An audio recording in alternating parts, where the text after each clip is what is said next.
start first off how you got to Milwaukee, because you were here in the USHL days before it turned into the IHL.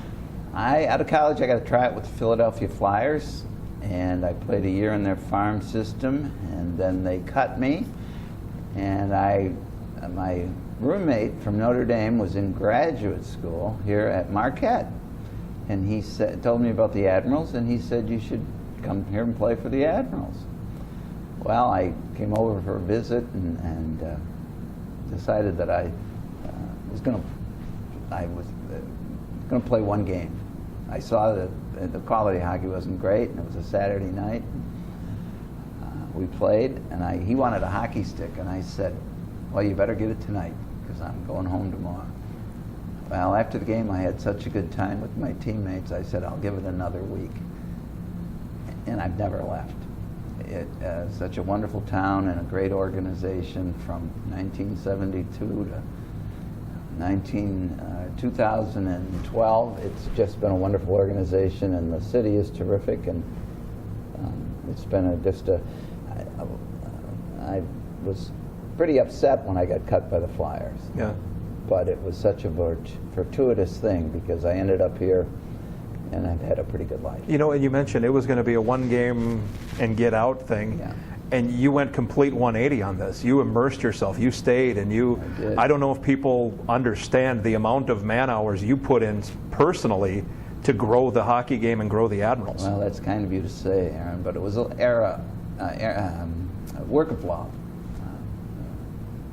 And as Charlie knows, we had some good times, some bad times, but overall it was just a tremendous labor of love, and I'm so pleased that hockey has grown in this area, particularly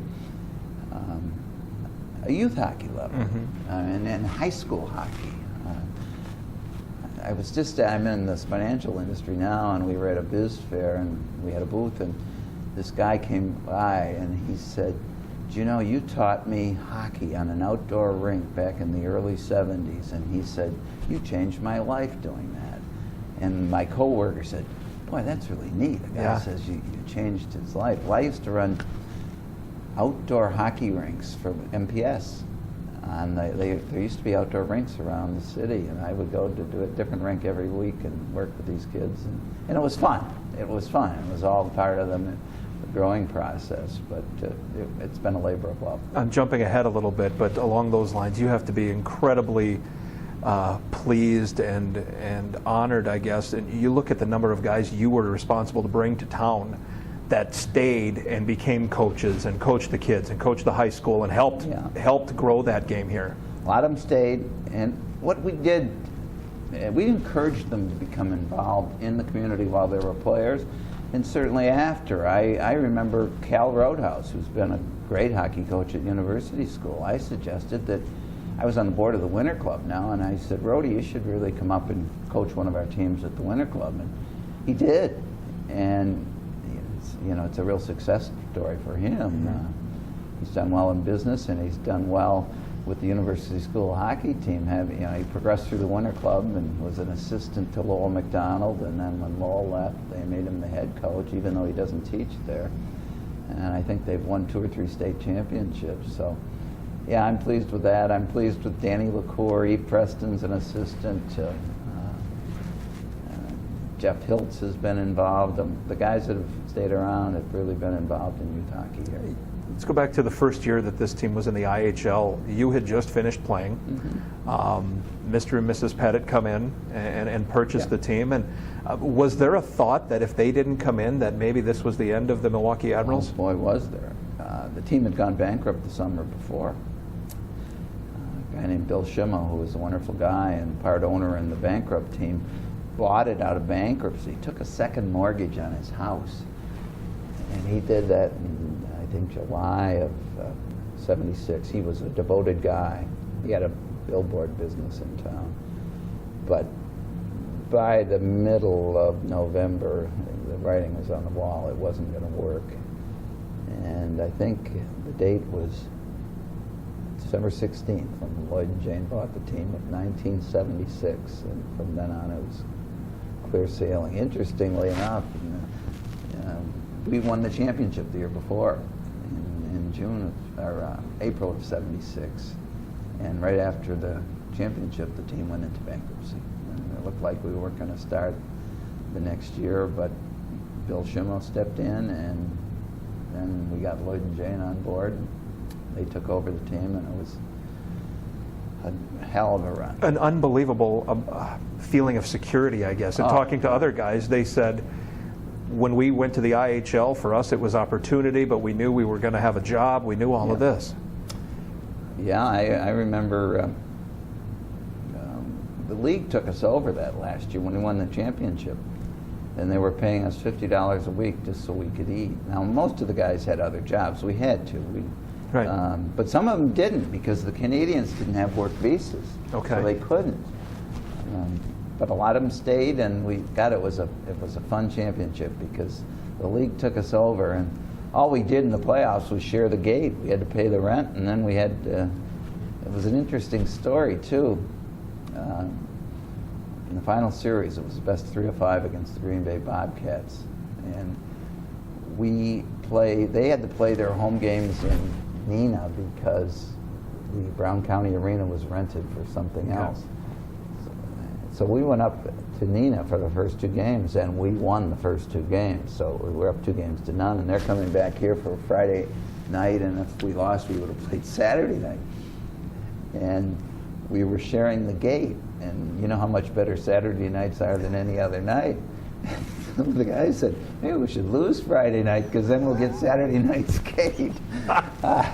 And we were actually being facetious, but if we won on Friday night, okay. 6-4, I'll never forget it. But if we had lost on Saturday night, Friday night, we might not have won the series, but we'd have made more money. But we won the cup. So how was it that you ended up staying on, and your playing days were done? Yeah. But you ended up staying. I mean, what prompted Lloyd and Jane to keep you around? I actually got into the hockey business my second year here. The summer '73, I played 73 seasons. Summer '73, I needed a job, and I had studied journalism in college, and believe it or not, I got a job as PR director for a summer stock professional theater. It was called the Melody Top. It was a wonderful summer stock theater. We sold out 98 shows that summer. At the end of the summer, I had a chance to go try out with some other teams, and I said to Bill Schimmo, I said, look, I'll stay here and play if you'll hire me as PR director too, because that's what I'd like to get into eventually. And they agreed. So I was 73, 74. Through the time I retired, I was PR director / player. And one interesting story is once the Journal paid me to cover a game in which I played. But that's how I get into it. And then at the end, when I decided to retire, I became full-time PR director, and then the next year assistant GM, and 2 years later than that, assistant GM and coach. What was that change like then for you to go from, and I don't want to say just a PR guy, but from PR to all of a sudden now you're running the franchise? Yeah, it was an abrupt change, and it was certainly bigger change at coaching. The only team I had coached prior to coaching the Admirals was a Pee-wee team when I was in college. And I jumped right in as head coach, and I went on the first thing I did is I called Lefty Smith, my coach at Notre Dame, and I said, we got a day off, can I come down and spend it with you, because you got to teach me how to coach? And he said, sure. So I spent a day, I think we were playing in Kalamazoo one night and Fort Wayne 2 nights later, so I went over to Notre Dame and spent a full day with Lefty, and he explained to me lots of things that I should be doing, and that really helped. And then I tried to draw in people that had been there, and I spent a lot of time with other people, and it worked out. But in coaching, the X's and O's, anybody that's going to coach at this level has to have a grasp of the X's and O's. So what you're really doing, you're in the interpersonal relationship business, where you have to get the best out of the players and have them buy into your system in any way you can, and it worked for me. You ended up coaching when you started. You were coaching a lot of guys that you were teammates with just a few years before. So did that help or did that hurt your ability, because you knew these guys so well and you had shared so many things with them? I think in some cases it helped. I think in some cases it hurt, but generally it was a positive experience.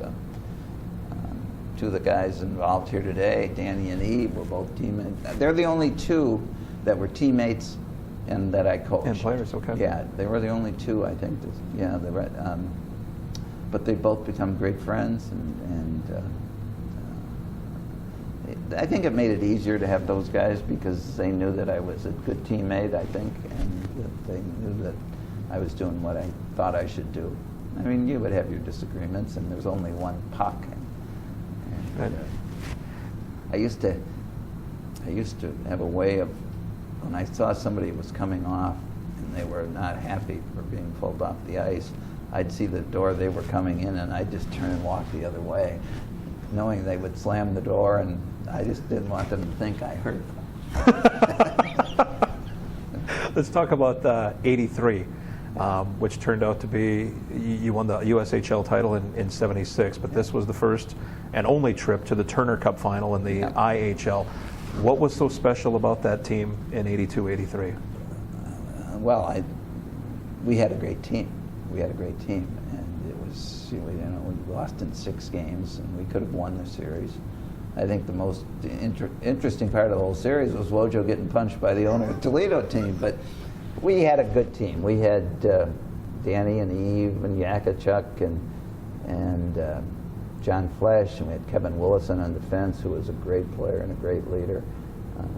We had a good, solid team, and we had a chance to win. It's just that Toledo, the leading scorer on the Toledo team was either Claude Noel with his assists, but their leading goal scorer was Dirk Graham, who ended up with a nice NHL career.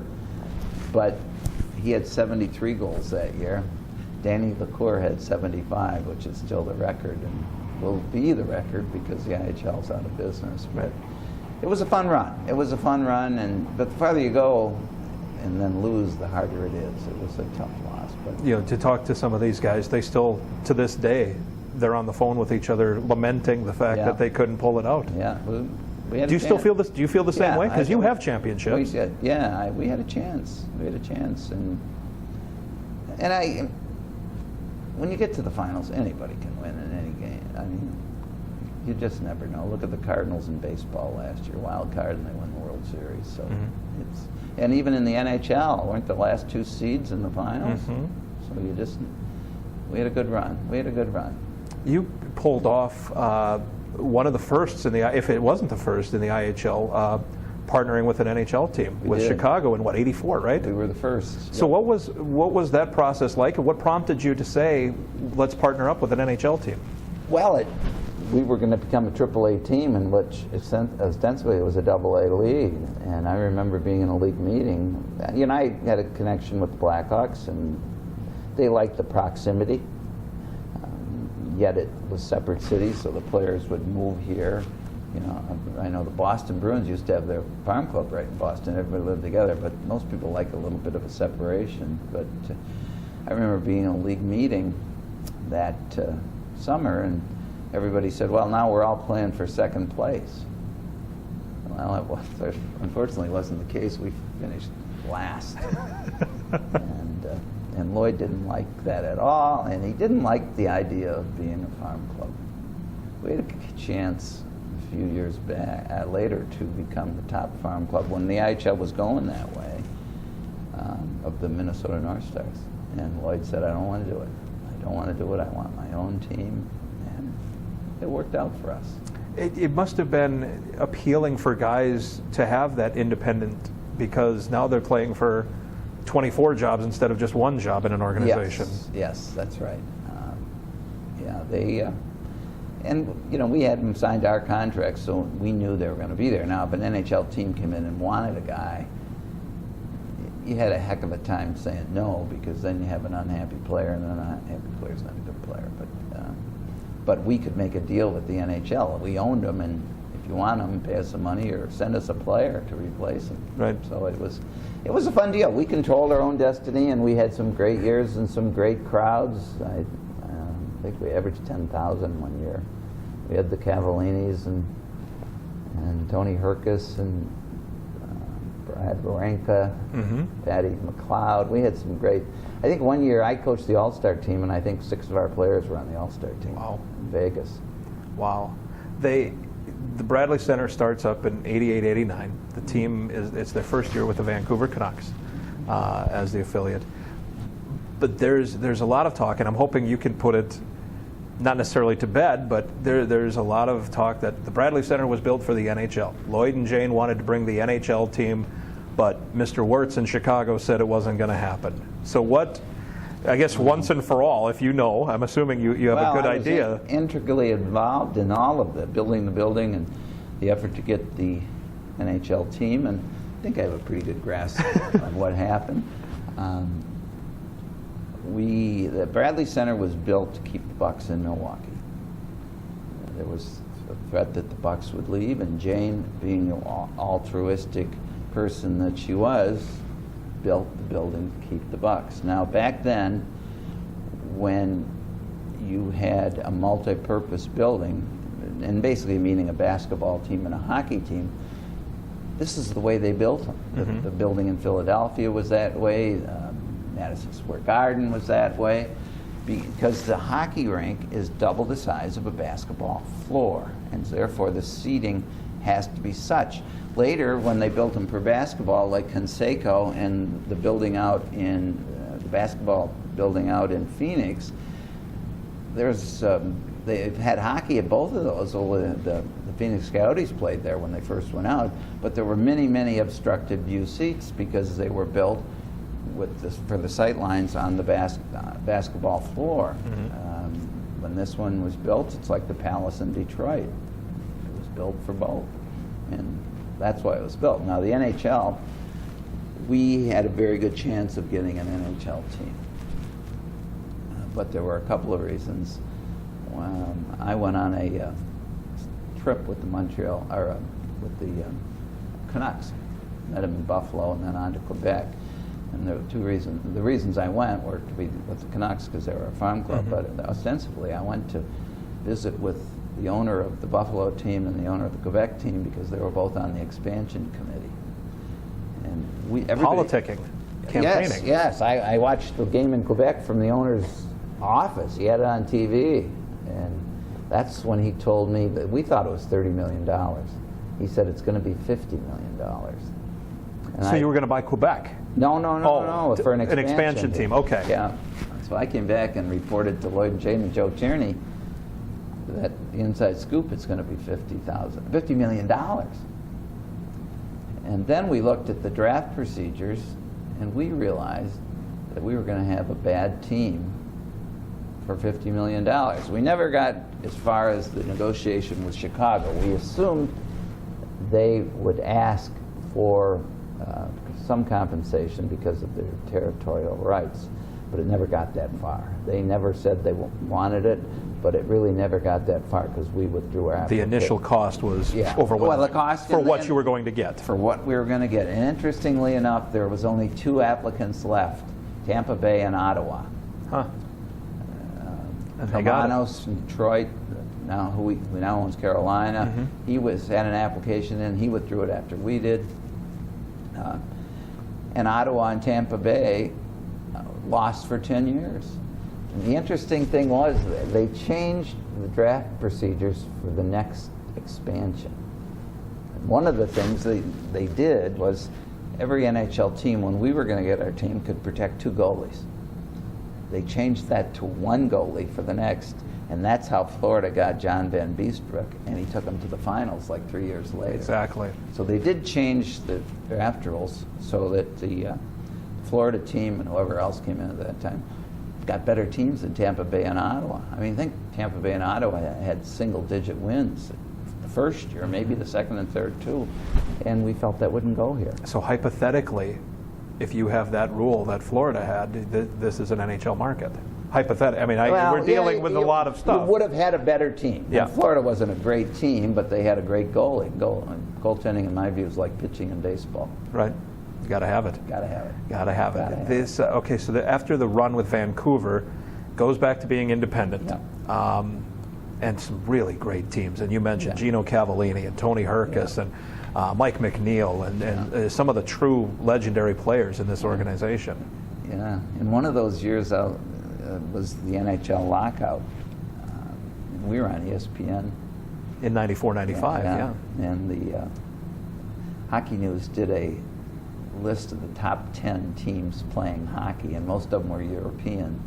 But 2 IHL teams made it, and one of them was us. Wow. So it was a fun year, and we had a great run in the playoffs that year. We lost to Denver, who won it all. In fact, we had a crossover then, and in the finals, Denver played the last place team in our division, Kansas City, and got into the playoffs because of a crossover situation. But it was a good run. A lot of people came out to see us. I remember we had Tiny Tim the first night of our first playoff game, and then it was a 5-game series, and we were 2-2, and we had a Saturday night game here. And I think we had 12,800 up until then. It was by far the biggest cash crowd we'd ever had. There's been so much that we can cover. I want to, when the Iron Curtain fell, or when it was starting to fall, I guess.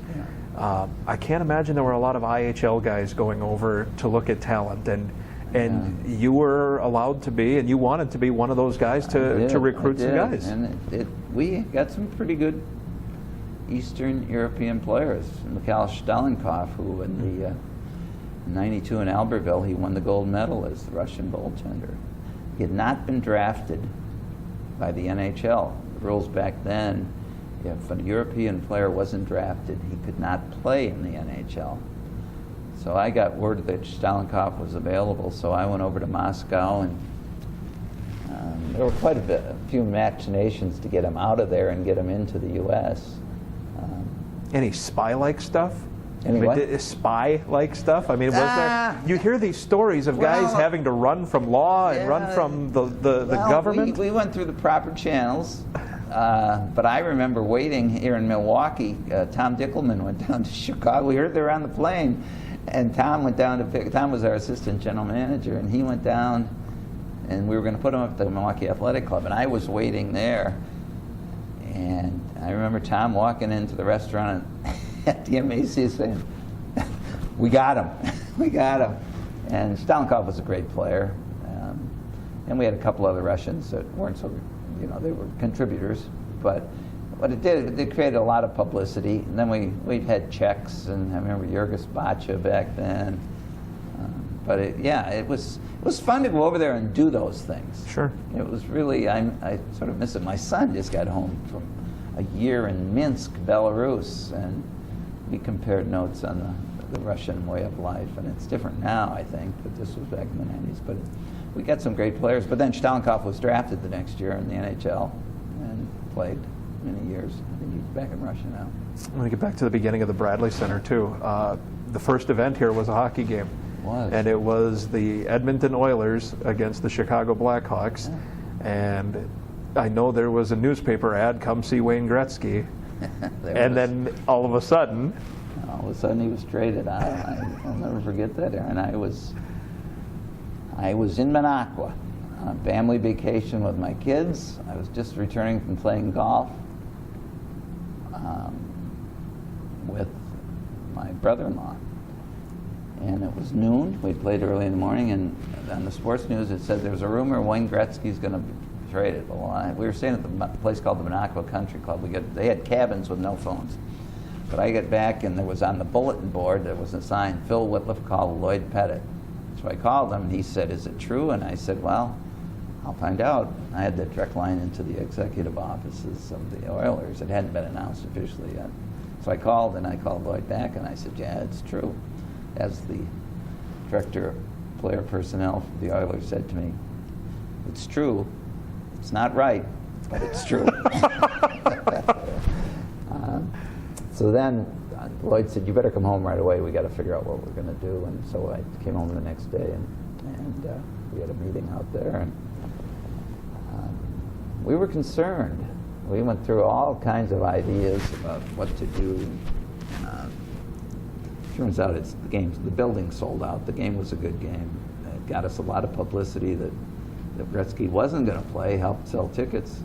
But Gretzky got traded. We were promoting, and I was very happy as a hockey guy. It was a coup to get them to come. Right.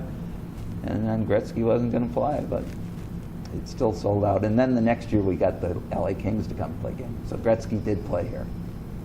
What was it like now? You're going from an independent team, you go back to Nashville, affiliated, and then a fledgling team. And then a few years later, the IHL ceases operations. Yeah. So was there a lot of campaigning to the American Hockey League to say, we're still involved, we still want to play, absorb us, take us on? Well, it was an interesting situation because it was not a merger. Right. And there were some legal ramifications if it was a merger. There were 6 strong teams in the IHL. Financially, you're talking? Yes. Okay. And we all had to apply to the American Hockey League. And they wanted us for several reasons. And it made sense for the American Hockey League to take us because they charged us all a significant entrance fee. Okay. Which I think... Plus you all are making money. Well, at the time you we were... weren't losing that much. Right, yeah. okay. Yeah, but some of the teams were really losing money, but some of them wanted to... A couple of them thought they could make it in the AHL, but the AHL I don't think wanted them. So there might have been some compensation paid to some teams to cease operations. Mm-hmm. I can't remember that, but we all went into the IHL and the AHL, and first AHL meeting I had to go to was my 40th college reunion that I had to cancel. I missed it because I had to go to Springfield for a meeting, but that was okay. And we went in, and I think it was my 40th anniversary, and I graduated, and so it was 2001. Okay. And then we won the Cup in 2004. Charlie Larson was a big part of that. He and Wojo drove all the way out with a few cases of champagne. That's right. But these teams that were taken then, the Houston and Chicago, you guys, once you got in, you guys established yourselves as the cream of the crop. Dave, I think we won the first 3 times. Right. And I think Dave Andrews said at the league meeting in the summer that we had won it, he said, well, I think one of the old American Hockey League teams will win the Cup someday. But yeah, we had good success, and Nashville provided us with a good team. Mm-hmm. I mean, I made the deal with Craig before he had hired any. Craig Leopold, before he had hired any. We couldn't officially make the deal, but he and I had lunch in Racine, and he liked the idea of having his prom club in 22 miles from his home. Right. And then he hired Jack Diller as president, David Poyle, they're both wonderful people, as GM, and actually David and I did the nuts and bolts of the deal, but it's been a great deal for everybody. So yes, there's no doubt about that. That 2004 Calder Cup championship, the first championship since the '76 team, and you're one of, from what I gather, 3 guys that were either on the ice or next to the ice for the 3 finals appearances, or the 3 professional, and let's throw in that one. Yeah. But 82, 83, Claude Noel and Mike Wojciechowski being the others, and 04 and 06. Yeah. But let's talk about that 04 championship. Woj wasn't with us in '76. No, exactly. But the other 3, yes. He was there. He was a big part of it. And he took it on the chin. Right. But that 04 club, I mean, what put us at a time, it was the organization of the franchise itself, the team was so down, probably morale-wise, but the hockey was terrific. It was terrific. And first of all, you have to realize that Claude Noel's a great hockey coach. Mm-hmm. Claude Noel is as good a hockey coach as we've ever had in Milwaukee. That's why he's in the NHL. And then, and Nashville gave us a very good team.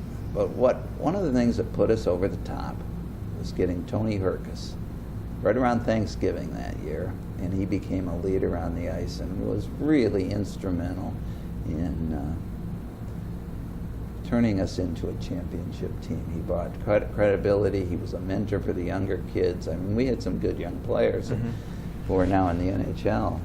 But Herc was really the guy that put us over the top. Plus, we had Wade Flaherty in goal, who was pretty darn good. Yeah, exactly. Let's talk about some of the players you've been around, and maybe some of the lesser known. We've talked so much about Danny LaCour and guys like that, and people know them. But you look at stats, and Mike McNeil is a guy that doesn't necessarily stand out if you look on paper, but he may have been the best defensive forward in the IHL. I've said that. Mike McNeil is a special person, of course. Personally, for me, it's a real special connection because his dad was my coach at Notre Dame. He was Lefty's assistant. Then Mike came here, and I coached him. And the continuation of the McNeil-Wittliff tradition, the continuation of the tradition of the McNeil-Wittliff connection is both my children went to Notre Dame as freshmen. Tim's dad had moved from the athletic department to the academic side and was a freshman year academic advisor. He had both my kids. In fact, I blame him for making them sophomores, costing me a hell of a lot more money. And we still, I see Mike's a special person. But my favorite Mike McNeil story is not here in Milwaukee, although he was a great player. But he was a rookie with the Blackhawks when Mike Keenan coached the Blackhawks. And I was driving to Fort Wayne for a game the Admirals are going to play on Saturday night, and I was listening to Blackhawk game. They were playing in Philadelphia against the Flyers. And they were up by a goal, and the Flyers pulled their goalie. And who was out on the ice as a rookie for the Blackhawks but Mike McNeil? And his first NHL goal was into the empty net. And I called his dad the next day, and I said, "Congratulations on your son's first NHL goal. But Tim, I think it's more," Tim's his dad. I said, "Tim, I think it's more significant that he was out on the ice as a rookie in that situation than the fact that he scored the goal." And he agreed with me. But you put a rookie out there when the Flyers were pretty good then, and the Blackhawks were pretty good too. But here's a rookie out on the ice in the last minute when the other team's for Coach Keenan of all people. Yes, for Coach Keenan. Yeah. That is pretty impressive. Yeah. Well, maybe I should just leave it up to you. A couple of the guys that you look back and, I mean, certainly you can say Danny and Fred and the legendary. There was really two eras that I coached in: the old IHL, and then after the Bradley Center, the new IHL. You like all your players, but some are special. Mike McNeil was special. Tony Herkus was special. Gino Cavallini was special. He scored a lot of goals for us. And his name was the way Keith Moore, Matt's dad, used to announce Cavallini, the crowd would go crazy. Stelankov was a special player. Patty McLeod was a special player. We had a lot of all-stars go. Mike Tomlak was a special player. And it was fun to coach them. I mean, you really get to develop interpersonal relationships, and you get to know their families, and they become more than an employee, more than just a player, because we had a really tight-knit group back then, and it was a lot of fun. So a couple of the tough guys I want to hit on, guys like Kenny Saberin, Derek Davis, guys like that. Boxcar Davis. I was one day at the Mecca. We were playing. I forget who we were playing, and I was pacing off pregame energy in the bowels of the arena, and all of a sudden I heard the crowd that was watching the warm-up going crazy. And I would go out, and there was a fight, and Derek Davis was involved in the warm-up, and I don't know who started it. But Derek was a good guy, though. He would have the record for the fastest goal from the start of the game in the IHL. If our timekeeper, Rudy Morbeck, had been on the switch faster. He scored, I think it was, the record was 5 seconds, and it could have been 3, but Rudy didn't expect anything to happen that quickly, and he had to turn the clock off. But Boxcar played right wing that game, and we won the draw, and he got to the blue line, just fired at the net, and went in. What kind of guy? Because obviously he had a nasty streak in him on the ice. But he was a wonderful team guy, and a good guy. God rest his soul. He was killed in an auto accident not long after he left us. But he His brother Kim played a little bit in our league, but played in the NHL with the Pittsburgh team, Kim Davis. And Savvy, gosh, Savvy was special too. Savvy was special. I saw Savvy when we played Hershey in the finals my last year, and he was living in Washington, doing color commentary for the Caps. I think he still is. And I saw him in the press box, and we hugged, and you know, you develop that relationship that it's just, they're special, and they're special in every sense. And you have so many of those. Yeah. I mean, I know Darren Pang always talks. Yeah. Spanky. I helped get him his first car. He thinks I co-signed for it. I didn't. I just said to the bank, give him the money. I mean, he didn't have a credit rating, and the car was $2,500, and he had just signed a contract with the Blackhawks for 3 years, but he was from Canada, and the bank, you know, didn't know who he was, so I just said, give him the money, and I think it helped that our owner had a significant amount of money in that bank. So, for the record, you did not co-sign the loan. I did not co-sign the loan. And he does not know this. Yeah, so, oh yeah, I told him, but he thinks I co-signed. That's great. Explain what you're doing now. I'm in the financial industry. I work with New England Financial, and it's been a good run. It's been a good run. I retired for a while, and I was a bad retiree. So I'm doing this, and had some good years. I'm working with a good group of people. And when I first got into it, I figured I had to know everything about every product. And finally, one of the bosses took me aside and said, nobody in this office knows everything about every product. We have experts on certain products. So they've been helping me, and we've been successful. New England Financial is where I am, and I'm enjoying it. You know, real quick, last thing along those lines, very much like your hockey career, isn't it? Maybe you thought you needed to know everything about whatever, Yep. but you pick it up as you go. Yeah, you do. You pick it up, and when you're coaching, the biggest thing is know your players rather than, I mean, you have to have a rudimentary grasp of the X's and O's, or you're not going to get there. But you have to know your players and have the right guys. Sometimes we used to talk about addition by subtraction, but by and large, we have a very good group of people.